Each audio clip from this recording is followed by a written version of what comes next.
Oh, maybe it's time for part 2. Racing games in 2017. There's quite a lot to talk about. So we're going to start this off with the most ambitious game out of all of them. Forza Motorsport 7. That's all I have to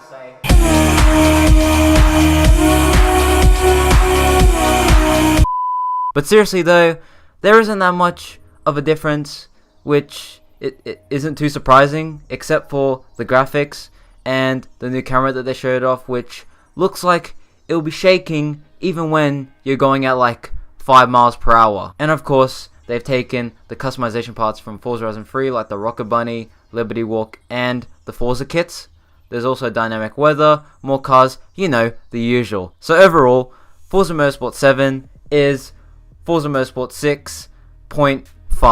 That's really it. That's all I have to say about it. Like, I could talk about the minor things that they added, but that's all the big stuff that they've added. And also, there's genders, but I'm pretty sure they've had that since like the last one. So yeah, not really a big addition. Next up, we got Project Cars 2, which again doesn't look too different from the last one, but it does look somewhat fun, unlike Forza for some reason. Now, I could be completely wrong, and when this comes out, it might just turn out to be like the last one, but right now, it's looking okay. Okay, so we actually got 2 sim races that I'm looking forward to.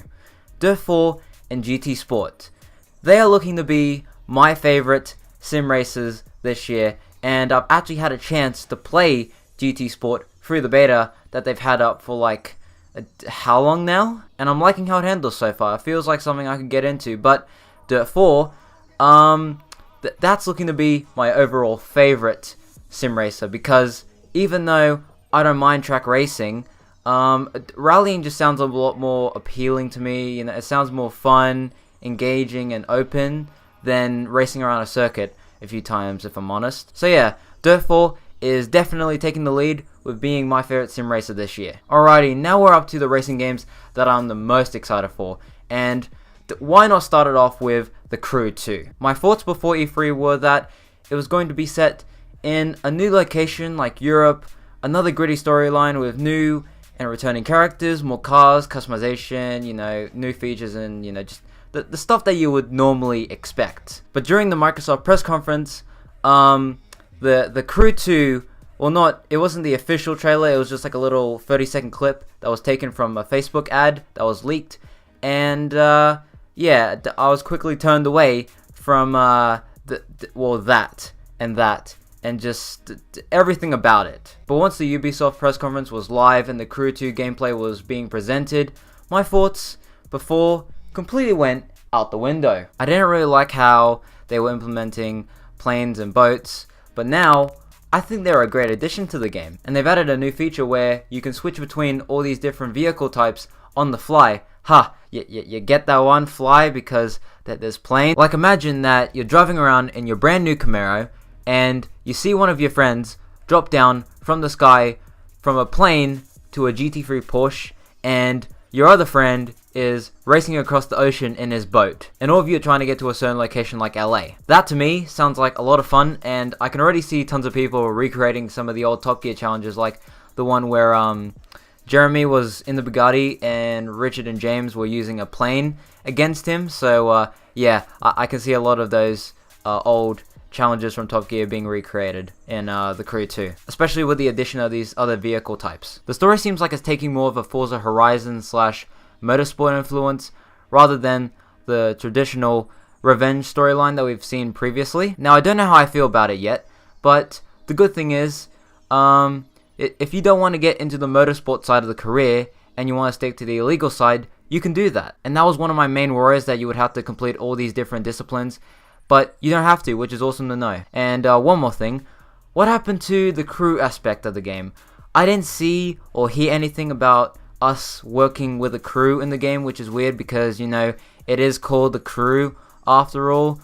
They might announce something about it later, but I mean, like, that would be really weird to announce later. Like, I know during the press conference, like at the beginning, when they showed the trailer, like the 4 cars lined up, but like during the rest of it, like, you could only see that one character, and maybe they haven't revealed the other characters. I mean, they kind of did that with the first one. Well, I mean, they didn't reveal anything about the story until like, wait, not even the beta.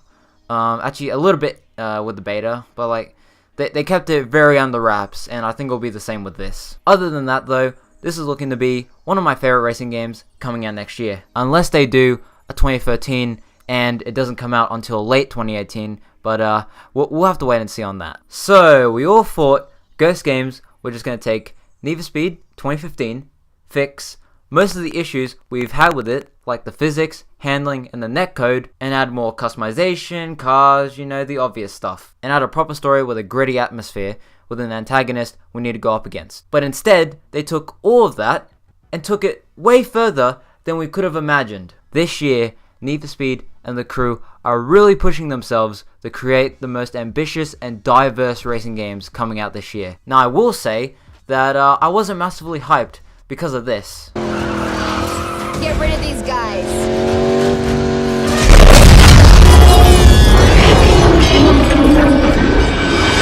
But after thinking about it and looking through interviews, their replies on Twitter, and the info we've gotten so far, I'm more optimistic about it than I was originally. The handling looks like Need for Speed 2015's, but more refined, and I'm fine with that as long as I can go around a corner normally and not have to drift.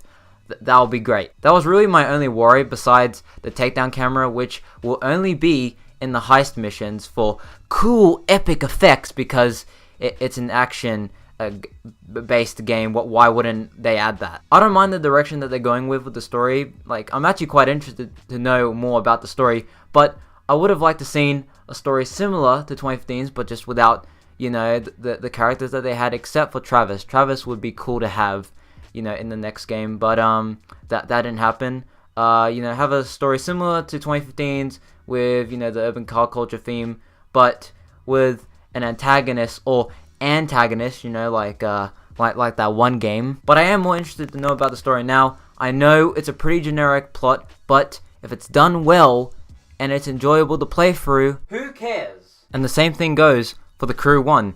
That also had a pretty generic storyline where, you guessed it, you get revenge. I'm not looking for anything Oscar-worthy when it comes to a racing game, especially when it's a racing game like Need for Speed. And that pretty much sums up how I feel about all of these racing games coming out this year. So hopefully, all of you enjoyed this video, and let me know what you think of all these racing games coming out this year, and I'll see all of you in the next video.